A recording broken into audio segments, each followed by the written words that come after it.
Biggest product range किसके पास में है? बिगेस्ट डिलीवरी सिस्टम किसके पास में है? लार्जेस्ट नेटवर्क किसके पास में है? इतने सारे प्रोडक्टों की रेंज और आम आदमी का प्रोडक्ट। हम ऐसे प्रोडक्टों की बात नहीं करते जहाँ धक्का दे दे के प्रोडक्ट बेचना पड़ता हो, नहीं। एक बार यदि प्रोडक्ट गया, दोबारा प्रोडक्ट अपना काम खुद कर देता है। Are you agree with me? समझते हैं नहीं समझते? लेकिन दूसरी कंपनियों के प्रोडक्ट को देखिएगा, उनके लोग उस प्रोडक्ट को यूज करते हुए आपको नहीं मिलेंगे। किसी तरह एक बार वो ले लेंगे, दोबारा वो खुद नहीं लेंगे, दोबारा इसी चक्कर में होंगे कि आप ले लेंगे। ये सुनो, लेकिन आरसीएम में ऐसा कुछ भी नहीं होता। और इसीलिए मैं बताना चाहता हूँ कि सारी कंपनियों को एक तरफ रखिए और आरसीएम बिजनेस को एक तरफ रखिए, क्योंकि हम इस बिजनेस को इसलिए नहीं कर रहे हैं कि करते रहे तो ही पैसा है, बल्कि हम इसलिए भी कर रहे हैं कि जब हम ना करने की स्थिति में होना तो भी हमारे पास में पैसा आता रहे और वो काम प्रोडक्ट करता है। काम के भी हमारा टर्नओवर हो, ये कोई कंपनी करती है क्या? कोई व्यक्ति करता है क्या? वो कौन करता है? प्रोडक्ट करता है। कौन करता है? और आप मुझे बताइए, आप में से कितने ऐसे लोग हैं जो पैसे बचाने के लिए हेल्थ कार्ड खाते हैं? सेहत के लिए पैसा ना भी मिले तो भी खाएंगे। ये सुनो, नीति चार्ज पे कमीशन ना भी मिले तो भी खाएंगे। ऐसा है या नहीं है? और यही चीज आरसीएम बिजनेस की सबसे बड़ी ताकत है जो दूसरों के पास में नहीं है। और इसीलिए डायरेक्ट सेलिंग में मैं इसके आसपास में भी किसी कंपनी को नहीं मानता। और ये चीज आप भी जानिए कि आपके हाथ में पारस पत्थर है, यदि इसको मजबूती से आपने पकड़ लिया तो जीवन की इतनी सारी खुशियां आपकी जिंदगी में आ सकती है जिसकी की कल्पना भी करना मुश्किल है। और आगे मैं और ढेर सारी बातें करूंगा, लेकिन फिलहाल मैं आता हूं दोस्तों किस चीज के ऊपर? नेटवर्क। बहुत सारी गलत धारणाएं, बहुत सारी गलत मान्यताएं। हो सकता है कि आप में से भी कुछ ऐसे साथी हो जो यहाँ आने से पहले पूछे होंगे, कंफर्म किए होंगे अपने साथियों से कि लेके कहाँ जा रहे हो, और यहाँ आने के बाद समझ में आया होगा कि यार ये नेटवर्क मार्केटिंग कंपनी की मीटिंग है, तो फिर सारी हवा उनकी निकल गई होगी, बस भागने के चक्कर में होंगे कि कैसे निकलूं यहाँ से। लेकिन जब आए हैं, 1 घंटे तसल्ली से सुनिएगा। पहले तो मैं ये पूछना चाहता हूं, आप में से कितने लोग ABCD जानते हैं? यस। प्लीज, मैं भी जानता हूं, थैंक यू। अच्छा, 2 वर्ड है यहाँ पे, पहला क्या है और दूसरा क्या है? तो टाटा में NET, नेट का मतलब क्या होता है? क्या होता है? अरे यस, 100% यस। क्या होता है? चलिए, हमारे यहाँ भी यही होता है। अच्छा, वर्क का मतलब क्या होता है? काम। नेट का मतलब जाल। वर्क का मतलब काम। दोनों को जोड़ दिया जाए, क्या हुआ? काम का जाल। काम का जाल। काम का जाल। अब इसमें बेवकूफ कहाँ लिखा हुआ है बताइए? मैं आपसे पूछना चाहता हूँ, बेवकूफ वर्ड इसमें कहीं दिखाई दे रहा है?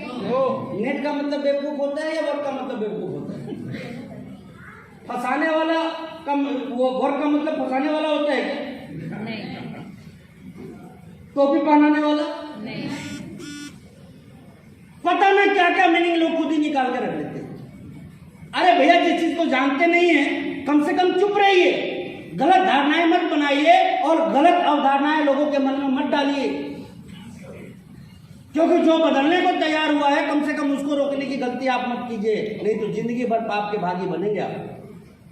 आपको मालूम नहीं है ये कितना बड़ा परिवर्तन है। अभी जैसे जैसे बात आगे बढ़ेगी आप सभी के समझ में ये बात आसानी से आएगी। दोस्तों, पहली बात तो मैं ये समझा देना चाहता हूँ कि नेटवर्क का मतलब सीधा सीधा होता है काम का जाल। और काम का जाल एक ऐसा चीज होता है, जो व्यक्ति जितना सफल होता है उसके नीचे काम का जाल उतना ही बड़ा होता है, और जो व्यक्ति जीवन में जितना ही असफल होता है उसके नीचे काम का जाल उतना ही छोटा होता है। और तय आपको करना है कि आपके नीचे काम का जाल कितना बड़ा हो या फिर कितना छोटा हो। मैं बस इतना ही जानता हूँ, आज बहुत क्वालिटी होने के बाद भी, बहुत नॉलेज होने के बाद भी, बड़ा डेडिकेशन होने के बाद भी लोगों को काम नहीं मिलता, आसानी से तो बिल्कुल भी नहीं मिलता।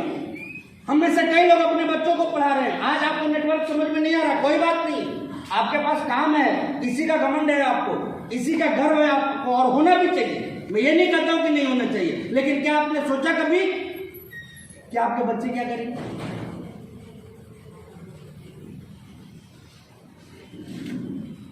करोड़ों तो आज ही बेरोजगार है। उनका जमाना आते आते तो आबादी अपनी 200 करोड़ से ऊपर हो जाएगी। ये सुनो, और तब जो स्थितियां बनेगी वो कैसी बनेगी, कभी सोचा आपने? आपको पता नहीं है?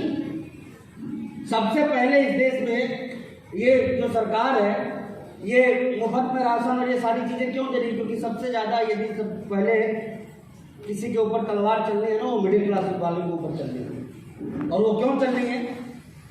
वजह एक ही है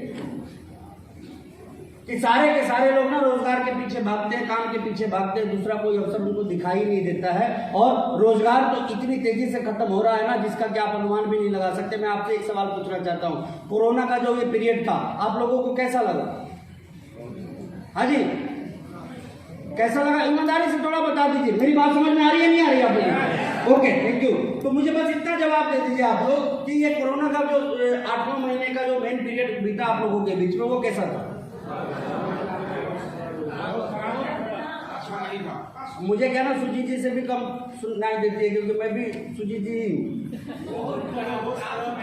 बहुत खराब गुजरा ना? ओके, मैं आपको बताना चाहता हूँ, मैंने पहले कहा कि देखिए आज मैं बहुत लंबी चौड़ी बात नहीं करूंगा। आज मैं कोविड के सिचुएशन की बात करूंगा और उसी के हिसाब से बिजनेस का पिक्चर दिखाने की कोशिश करूंगा आपको। मुझे आज भी याद है कि आई थिंक सेकेंड घोषणा जब हुई थी माननीय प्रधानमंत्री जी की लॉकडाउन की, वो डेट 20 के बाद का कोई डेट था, 22 मार्च, चले बोलिए 22-25 जो भी हो, 22 मार्च को मैं वाराणसी सिटी में था। और जब ये घोषणा हुई तो मेरे लोगों ने मुझे कहा कि सर अब आपको निकलना चाहिए, आप आराम से पटना चले जाइए। फिर मैंने, क्योंकि आरसीएम बिजनेस का नेटवर्क बहुत काम का नेटवर्क होता है, फिर मुझे तुरंत परमिशन मिली, लोगों ने तैयारी करी, मैंने कार ली और मैं वहाँ से निकल पड़ा पटना के लिए। मैं पटना पहुँचा। उसके बाद 1 दिसंबर, 22 मार्च के बाद 1 दिसंबर को मैं पहली बार पटना से निकला शाम। इस पूरे समय में अपने घर से 1 इंच भी मैं बाहर नहीं निकला। आप ऐसे भी कई लोग नहीं निकले होंगे, और मैं भी नहीं निकला, नॉट ए सिंगल इंच। मैं अपने घर के 4 दीवारी से 1 इंच भी बाहर नहीं निकला। लेकिन बावजूद इसके जो मेरी पर्सनल इनकम थी वो तकरीबन 64 लाख रुपए के आसपास।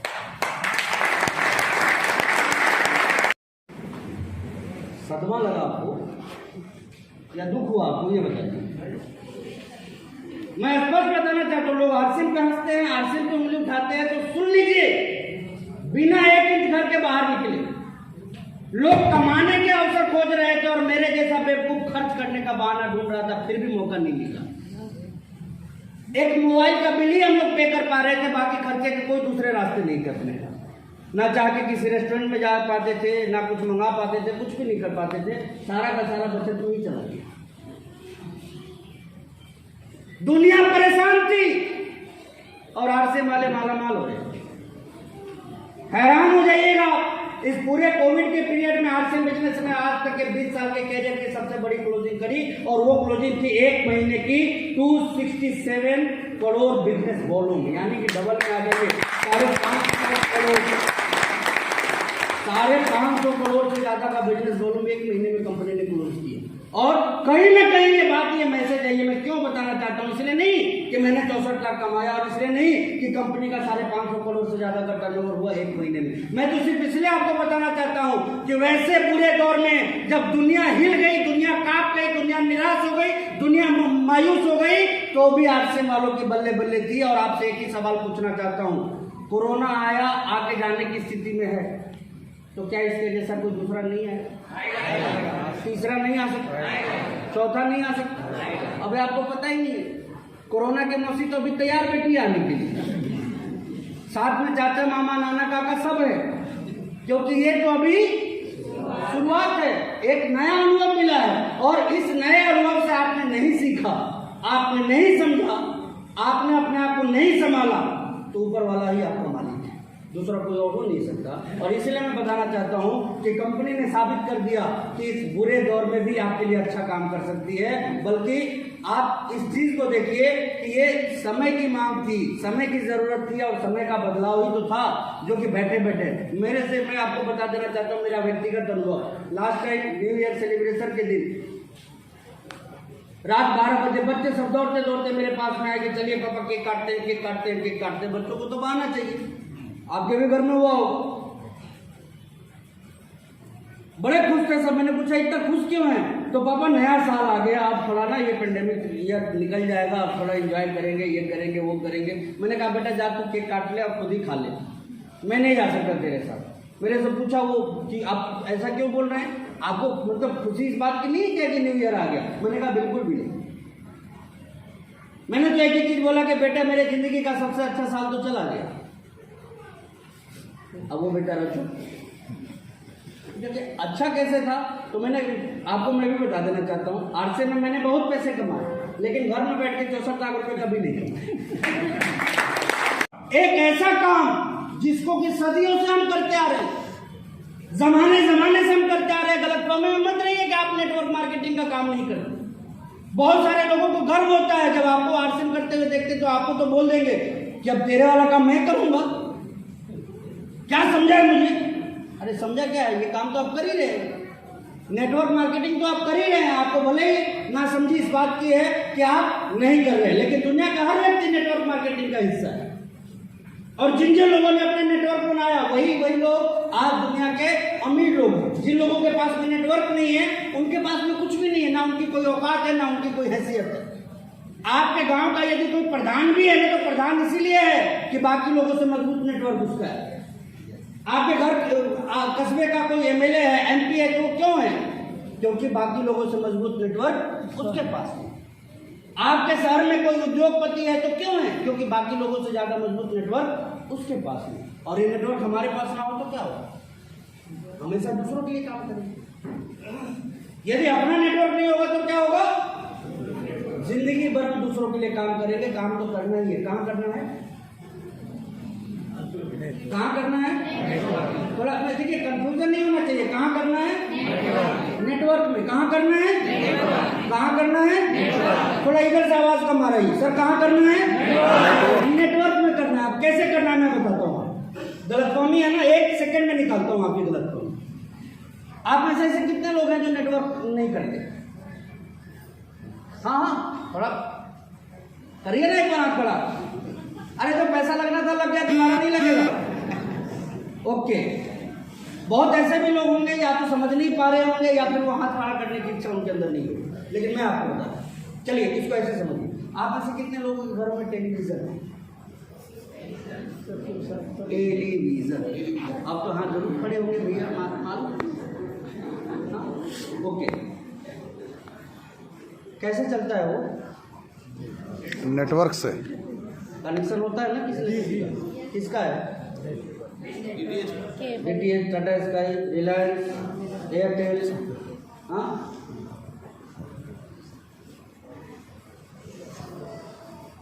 किसी ना किसी का नेटवर्क आपके घर में चल रहा है तो भी वो टीवी चल रहा है। Agree with me? आपने अभी क्या कहा था? आप नेटवर्क मार्केटिंग नहीं करते। आप कितनी कंपनियों के नेटवर्क में होके कितना पैसा खर्च करते हैं आपको पता ही नहीं। आप में से कितने लोगों के पॉकेट में मोबाइल फोन है? तो आपके मोबाइल में, मेरी बात ध्यान से सुनिएगा, आपके मोबाइल में किसका नेटवर्क काम कर रहा है? आपके मोबाइल में आपके हिसाब से जियो का नेटवर्क काम कर रहा है, एयरटेल का कर रहा है, वोडाफोन का कर रहा है, जो भी हो। हाँ, सुधार लीजिए अपने आप को। यही गलतफहमी बोली जाती है। आपके मोबाइल में जियो का नेटवर्क काम नहीं कर रहा है, जियो के नेटवर्क में आप काम कर रहे हैं। आपको पता ही नहीं, सुबह से शाम तक आप कितने लोगों के नेटवर्क में काम करते हैं आपको पता ही नहीं है। कभी किसी सब्जी वाले के नेटवर्क में चले जाते हैं, कभी किसी दूध वाले के नेटवर्क में चले जाते हैं, कभी किसी किराने वाले के नेटवर्क में चले जाते हैं, कभी किसी डॉक्टर के नेटवर्क में चले जाते हैं, कभी किसी टेलर के नेटवर्क में चले जाते हैं, कभी किसी चाय वाले या पान वाले के नेटवर्क में पर चले जाते हैं, कभी किसी दवा वाले के नेटवर्क में चले जाते हैं। सुबह से शाम तक कितने लोगों के नेटवर्क कंपनी को आपने ज्वाइन कर रखा है और वहां पैसा खर्च करते आपको पता ही नहीं है। मैं बस इतना ही कहना चाहता हूं, आप जिस के नेटवर्क में जाते हैं उन लोगों को अमीर बनाते हैं। आपके नेटवर्क में कौन है? दुनिया के इतने लोगों के नेटवर्क में तो आप हैं, लेकिन एक सवाल अपने आप से पूछिएगा कि आपके नेटवर्क में कौन काम कर रहा है? क्या वो दूध वाला काम कर रहा है? वो सब्जी वाला काम कर रहा है? वो दवा वाला काम कर रहा है? नहीं कर रहा है। वो डॉक्टर काम कर रहा है? मेरा तो भैया सीधा एग्रीमेंट होता है। मेरे घर में बच्चे को पढ़ाने के लिए जो ट्यूटर आते हैं ना, उनसे भी मैं एग्रीमेंट करता हूँ कि आपके नेटवर्क में हम तभी काम करेंगे जब आप हमारे नेटवर्क में काम करेंगे। सीधी सी बात डील होती है। सब्जी वाले से यही डील, दूध वाले से यही डील कि आपके नेटवर्क में तभी जाएंगे जब आप हमारे नेटवर्क में आइएगा। और मैं इतना ही आप लोगों को कहना चाहता हूं कि जब वो आपसे अपना भविष्य बना सकते हैं तो उनसे आप अपना भविष्य क्यों नहीं बना सकते? बस ये भी दिमाग में। और ये कोई छोटी मोटी बात नहीं है दोस्तों। इस नेटवर्क इंडस्ट्री को यदि आप समझना शुरू करेंगे, ये कितनी बड़ी ताकत है। अब इसका एग्जांपल मैं आपके सामने रखना शुरू करूंगा। आइए जानते हैं नेटवर्क इंडस्ट्री की ताकत को। ये नेटवर्क क्या है, ये आर्सिंग क्या है, ये वाकई में बीमारी है या कोई वरदान है, इसको हम समझना शुरू करें। दुनिया का कोई भी काम आप उठा के देख लीजिए, काम कोई छोटा और बड़ा नहीं होता है, काम कोई अच्छा और खराब नहीं होता है। लेकिन जिस काम को भी आप पैसे या संपन्नता के लिए करते हैं, अपने आप से एक बात पूछिए, उस काम को कितने साल तक करना होगा? जीवन भर। नौकरी आप में से कितने लोग करते हैं? प्लीज, सरकारी हो या प्राइवेट, कोई भी हाथ एक बार खड़ा करके बता दें। सर एक ही चीज पूछूंगा आप लोगों से, कितने साल करने का माइंडसेट है? 35 साल, 60 साल। मतलब आप 60 साल की उम्र तक, 60 साल की उम्र तक आप काम करेंगे, चाहे किस उम्र में भी आपने इसकी शुरुआत की हो। अच्छा ये क्या है 60 साल तक काम करना? ये क्या है? इसको बोलते हैं माइंडसेट। क्या बोलते हैं इसको? क्या बोलते हैं? थोड़ा तेज बोलिएगा। क्या बोलते हैं? ज्वाइनिंग के दिन ही ये तय कर लिया कि काम कब तक करना है? 60 साल। और यहाँ आरसीएम बिजनेस ज्वाइन करते ही 2 महीने चेक करेंगे, 2 महीने में कुछ नहीं आया, बिजनेस खराब। मेरे से कई लोग अभी भी पूछते हैं क्या हो रहा है, मैं बोलता हूँ आरसीएम अभी भी। वो मेरे से यही पूछते अभी भी। मैंने कहा यार तेरी जिंदगी गुजर गई उस काम को करते हुए, मेरी तो अभी शुरुआत हुई है, जो होना था वो तो हुआ भी नहीं इस बिजनेस में। क्यों मैं साढ़े 18 साल तक इस बिजनेस में काम करता रह गया और आगे भी करता रहूंगा? वजह एक ही थी कि जैसे लोग नौकरी में जाते हैं, वजह होता है माइंडसेट की 60 साल तक काम करना है। जिस दिन इस बिजनेस को ज्वाइन किया था ना, उसी दिन मुहर लगा दिया था कि जिंदगी भर आरसीएम।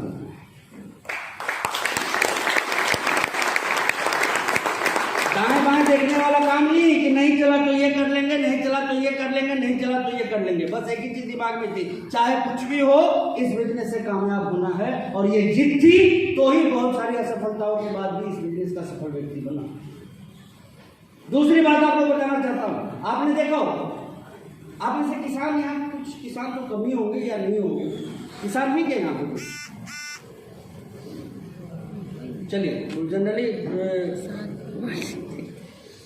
अच्छा बिजनेसमैन, ओके चलिए। सर किस चीज की दुकान है आपकी? ऑटो पार्ट्स की। सर कब खोला आपने? 3 साल हो गए ना। बंद करने का टाइम कब है, मतलब कब उसको खत्म करेंगे आप दुकान की?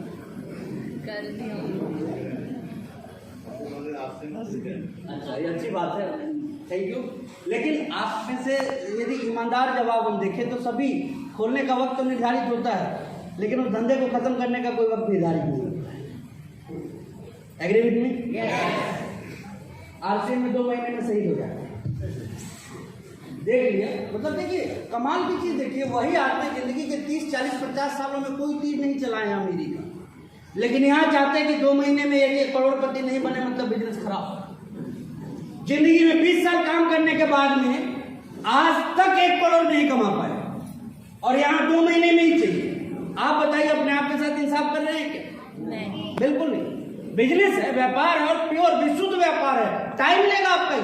यहाँ सीखना पड़ेगा, यहाँ समझना पड़ेगा, यहाँ नेटवर्क बनाना पड़ेगा, टर्नओवर खड़ा करना पड़ेगा।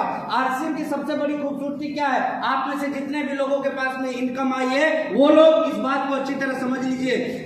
जो कमीशन स्लैब आपको दिखाया गया है कंपनी की तरफ से, आपके पास में उसके हिसाब से पैसा आता है या नहीं आता? कम और ज्यादा की बात मैं नहीं करता, लेकिन उस कमीशन स्लैब के हिसाब से आता है या नहीं आता? चाहे 50 आए या 50,000 आए या फिर 50 लाख आए, सारा का सारा कमीशन स्लैब के हिसाब से आता है। तो मैसेज क्लियर है, जिस दिन आपका बिजनेस लेवल उस लेवल पे पहुंच जाएगा, आपकी इनकम लेवल भी वहां पे पहुंच जाएगी। इसलिए इसको खड़ा करने की कोशिश कीजिए। यहाँ कोई पैसा लगता है? लगता है? नहीं। कोई ऑफिस खोलनी होती है? नहीं। या फिर स्टाफ रखना पड़ता है? नहीं। सारा दर्द किसका? कंपनी का। सामान कौन बनाएगा? सामान कौन पहुंचाएगा? टैक्स का हिसाब किताब कौन देखेगा? पेमेंट कौन देखेगा? रॉ मटेरियल कौन लाएगा? क्वालिटी कंट्रोल कौन करेगा? सारा सरदर्द कंपनी के पास में है। हम क्या हैं? पार्टनर बोलते हैं, पार्टनर नहीं। हम आरसीएम के पार्टनर नहीं है, हम आरसीएम के ओनली प्रॉफिट पार्टनर है। याद रखिएगा, कंपनी में आग लग जाए हमसे 1 रुपया कंपनी लेने वाली नहीं है, लेकिन जो मुनाफा होगा उसमें 45% की हिस्सेदारी हम सबकी है, ये तो तय है। मुझे बताइए, आपके बाद आपके बच्चे की क्या करवाने की तैयारी कर रखी है आपने? ऑनेस्टली बताइए। नौकरी वाले भाई साहब, सर्विस है ना सर? मैं एक चीज पूछूं, ईमानदारी से बताइएगा, दिल पे हाथ रखें। शायद फैमिली के साथ आप खुश हैं सर आप अपने लाइफ से नौकरी करके? कितनी अजीब सी विडंबना। देखिए, बड़ा मार्मिक चीज मैं आपको बोल रहा हूँ, मैं उपहास नहीं कर रहा हूँ आपको। मैंने क्या कहा, मेरे पिताजी भी यही चाहते थे कि बेटा नौकरी करे। गलत नहीं थे वो अपने जगह पे, वो इसलिए गलत नहीं थे कि नौकरी करके लाइफ को चलाना ही हमें आता है, इसके अलावा कुछ नहीं आता। जिस काम से हम खुश नहीं, जिस काम से हम संतुष्ट नहीं, जिस काम को हमें हमारी पूरी जिंदगी करना पड़ा, अब हम चाहते हैं कि हमारे बाद, हम नौकरी करने के बाद किस तैयारी में है कि हमारा बच्चा भी नौकरी करे। जवानी से लेकर बुढ़ापे तक हमने अपनी जिंदगी को झोंक दिया और अब अपने लाल पीले और हरे को तैयार कर रखे हैं शहीद करने के। अभी राजकुमार सर ने कहा एक बहुत शानदार सी बात, मैं बड़ा खुश हो रहा था कि बाप बेटे दोनों जब नौकरी करने लग जाते हैं, परिवार में एक अलग माहौल होता है। क्या माहौल होता है सर? एक बाप जो इस उम्मीद में नौकरी कर रहे होते हैं कि चलो आज नहीं तो कल हमारी जिंदगी ठीक होगी, मुझे भी घर में आने का मौका मिलेगा, घर के लोगों के साथ रहने का मौका मिलेगा। वो पिताजी जब 60-65 साल में रिटायर होकर आते हैं, उनका बच्चा तो वापस काम पे चला जाता है उस टाइम। ये सुनो, साथ रहने का मौका तो कभी मिलता ही नहीं, मिला ही नहीं। और वो पत्नी जिनके साथ जिंदगी की शुरुआत हुई थी, उनको समय कब देते हैं? जब मुंह में दांत नहीं और पेट में आता। इसके पहले तो टाइम ही नहीं, किसी के पास टाइम नहीं है। आजकल के पापा, बच्चे बोलने लग गए कि मेरे पापा तो संडे वाले पापा हैं। कौन से पापा? संडे। पता ही नहीं चलता कि पापा है कि पापी है, कुछ पता नहीं चलता। टाइम ही नहीं है, बिजी है। और बिजी क्यों ना रहे, पैसे कमाने की जद्दोजहद में एक इंसान अपने आप को मारे जा रहा है, मारे जा रहा है, मारे जा रहा है। मतलब जैसे गन्ने का जूस निकाला जाता है ना, वैसे ही एक इंसान अपना जूस निकलवाने के लिए तैयार बैठा हुआ है, बावजूद उतना पैसा नहीं कमा पा रहा है। समस्याएं बहुत है। पत्नी की जरूरतों को कैसे पूरा करे, बच्चों की जरूरतों को कैसे पूरा करे, माँ बाप की जरूरतों को कैसे पूरा करे, कैसे बंगला बनाए, कैसे सोफे खरीदे, कैसे नए फर्नीचर घर में लेके आए। तमाम तरह की समस्याएं अपने साथ में चल रही होती है। और इस रेस में हम अपने आप को गन्ना बनाए हुए हैं, फिर भी कहानी पूरी नहीं हो पा रही है। वजह एक ही है कि काम का जो चुनाव आपने कर रखा है ना, वो काम ही गलत है। वो काम आज तक इसको किसी को अमीर नहीं बना पाया ईमानदारी से करने के बाद, तो आपको क्या खा अमीर बनेगा? मैं ऑनेस्टली पूछना चाहता हूं कि कितने लोगों को ईमानदारी से नौकरी करने के बाद आप अमीर बनते हुए देखे? कोई नहीं देखे हैं क्या? किसी को नहीं देखे। और एक कार आ जाना या घर बन जाना कोई अमीरी वाली बात नहीं होती, आप समझिए इस चीज को। और उसके बाद हमने तैयारी क्या की है कि हमारे बाद हमारे बच्चे, हमारे लाल पीले हरे कहाँ जाएंगे? नौकरी करने। लग जाती है ना, बड़े खुश होते हैं, मिठाइयाँ बांटते हैं। किस बात के बांटते हैं मिठाई? जिंदगी भर के लिए वो आपसे दूर जा रहे हैं। आपको पता नहीं, मैं मजिस्ट्रेट कॉलोनी पटना में रहता हूँ, 350 से ज्यादा IAS IPS के मकान है वहां पे। अब मैं बूढ़े बूढ़े लोगों को देखता हूँ, प्राउडली बोलते हैं कि मेरा बेटा ऑस्ट्रेलिया में रहता है, कोई बोलता है कि मेरी बेटी लंदन में रहती है, कोई बोलता है मेरा दामाद US में है, कोई। अरे क्या मतलब है कि आपका बेटा ऑस्ट्रेलिया में, इंग्लैंड में है या US में है? आप कहाँ हैं और कैसे हैं, ये सबसे महत्वपूर्ण चीज है। आज के डेट में सोचिए, उस वक्त को याद कीजिए जब आपके घर में आपका लाल पीला और हरा पैदा हुआ था, आपके अंदर कौन सी फीलिंग थी? यस, नौकरी करने के लिए एक मिल गया, ये भाव था क्या? नहीं। भाव क्या था? जीने का सहारा मिला। मैं रेडी रहा इस मामले में आपसे कम अनुभव है मेरे पास, लेकिन फिर भी आप से पूछना चाहता हूँ, सही हो या गलत? सही। लेकिन उस सहारे को बेसहारा बनाने पे लगा कौन है? वो नहीं, हम खुद लगे हुए। कई लोग अपने बच्चों को पीठ पे हाथ रखते हो, बोलते मेरा सपना मेरा लाल पूरा करे। वो लाल पीला होकर देखते रहता है कि अब अपना भी करूं और इस नालायक का भी करूं। जब करना था तो खुद तो मस्ती कर लिए, अब इनका भी पूरा करे और अपना भी पूरा करे। ये सब नो, ऐसा होता ही नहीं होता है। और हम किस चक्कर में पड़े हुए? बच्चों को पढ़ाने में, बच्चों को कामयाब बनाने में नसीहत देते थे। मुझे आज भी याद है, पिताजी बोलते थे मेरे से कि सुजीत, जब आँख के आंसू कान में जाएंगे ना तब पता चलेगा। ईमानदारी से बता रहा हूँ, मुझे कुछ पता नहीं चलता, बात ही समझ में नहीं आती। अरे किसी भी चीज की कोई उम्र होती है। छोटे बच्चे को आप बता रहे हैं कि आँख के आंसू कान में जाएंगे, तो हम लोग तो यही सोचते थे कान खराब हो जाएगा या क्या हो जाएगा, पता नहीं क्या होगा, मालूम नहीं था। क्योंकि जिंदगी के बहुत सारे अनुभव उसको जीने के बाद ही समझ में आया करते हैं। लेकिन समझने की सबसे बड़ी चीज है कि हमने अपने अनुभवों से सीख लिया कि जब ये काम ठीक नहीं है तो इसी के रेस में क्यों हम अपने बच्चे को भी जोड़ें। एक सवाल है। दूसरा सवाल ये है कि ये उम्मीद करना कि मेरा सपना मेरा लाल पूरा करेगा, वो कहां तक सही है और क्यों? क्योंकि गलत प्रोग्रामिंग यहां हो रखी है। मैं आपको बता दूं, RCM के सर्किल में जब आप आएंगे, यहाँ एक अलग सोच, एक अलग एनर्जी, आपको एक अलग विजन, यहाँ पे एक अलग ड्रीम आपको दिखाई देता है। जिसके पास कुछ नहीं भी है ना, उसके पास आपको ढेर सारा आत्मविश्वास दिखेगा यहाँ, जो कि बाहरी दुनिया में नहीं दिखता। हमारे यहाँ एक व्यक्ति यदि 500 रुपये भी कमा रहा है ना, तो 5 लाख के बराबर वाले के आत्मविश्वास के वो लेके साथ में चलता है। उसके पास बैग में टूल्स नहीं होता है, आत्मविश्वास होता है। प्रोडक्ट नहीं होता है, भविष्य का करोड़पति बनने का एक सपना होता है। ये ताकत होती है उसके पास में, और इस विश्वास के साथ वो काम करता है। बताऊं आपको, 2035 तक हम बहुत देशों को पीछे छोड़ने वाले हैं, क्योंकि इसके विशेषज्ञों ने एक बात तो खुल के कही है कि सबसे बड़ा फ्यूचर डायरेक्ट सेलिंग का कहीं है तो वो कहाँ है? इंडिया में। कहाँ है? इंडिया में। कहाँ है? इंडिया में। क्यों है?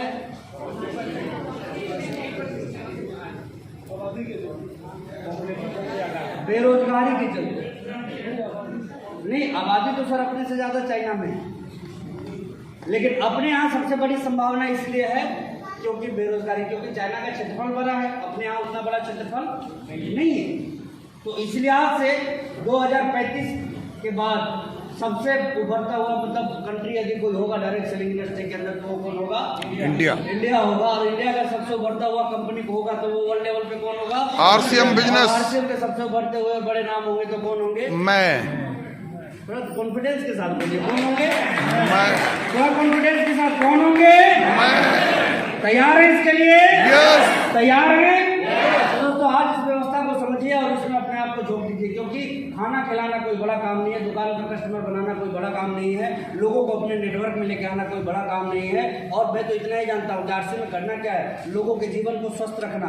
क्या कोई खराब काम है? 2 पैसे की बचत करवा देना, क्या कोई खराब काम है? नहीं। रोजगार का एक अवसर दे देना, क्या कोई खराब काम है? नहीं। आने वाली जिंदगी को शानदार बना देना, कोई खराब काम है? टाइम ही टाइम होगा और पैसा ही पैसा होगा। जरा सोच के देखिए, मैं बेचैन हो गया था। इस पूरे 9 महीने के पीरियड में 64 लाख रुपए आ तो गए थे, लेकिन खर्च करने का जुगाड़ नहीं था मेरे पास में। और मैं एक चीज आपको बता देना चाहता हूँ, आप माने या ना माने पर यह सच है, और वो सच्चाई क्या है? इंसान की जिंदगी पैसे कमाने से बेहतर नहीं होती, इंसान की जिंदगी हमेशा पैसे को खर्च करने से बेहतर है। याद रखिए, जिंदगी पैसे कमाने से बेहतर नहीं होती। मैं बहुत सारे IAS IPS को मैंने देखा, हमें तो मजा आता नहीं है करने में, वो सेक्रेटरी हैं, वो डिस्ट्रिक्ट मजिस्ट्रेट है, वो IPS है, इस तरह हमें प्राउड फील होता है ना। कभी जाइएगा इनकी गहराई में, जिंदगी इतनी खराब रहती है ना अंदर से कि मतलब ये लोग अपनी पत्नी को बोलते हैं पैसे लेके कि जाओ जहाँ खर्च करना है कर दो, बच्चों को बोलते हैं कि जाओ जहाँ खर्च करना है करो, क्योंकि मेरे पास टाइम नहीं है। ऐसा बोलते हुए मिलेंगे कि मेरी जिंदगी तो खराब हो ही गई, कम से कम अपनी जिंदगी मत खराब करो। आखिर ऐसा क्यों? क्योंकि इनके पास काम भी है, पैसा भी है, लेकिन टाइम नहीं। और आपने देखा होगा बहुत सारे लोगों को जब आप प्लान दिखाते हैं तो कई ऐसे दुखी आत्मा, मैं तो ऐसे लोगों को प्रेत आत्मा बोलता हूँ, जो बोलेंगे कि मेरे पास तो सांस लेने की फुर्सत नहीं है।